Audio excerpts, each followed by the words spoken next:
Shit, was ist aus mir nur geworden? Ich habe mal Fußball mit Mesut gespielt, war der Captain im Team mit ner Drecksdisziplin und hab nebenbei Packets in Ghettos verdient. Shit, obwohl ich wusste, dass ich irgendwann mal übertrieben am Start bin, brannte die Sicherung durch und ich habe den Pisser von Schiri geschlagen.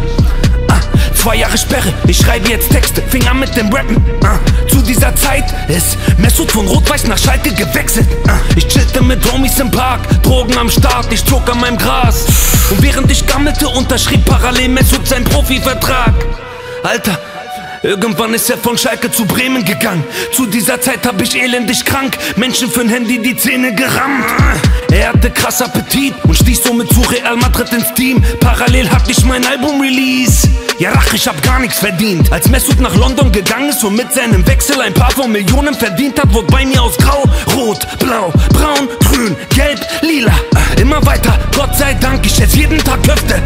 Hab in Immobilien investiert und paar Läden eröffnet, ein Rapstar geworden, mein Leben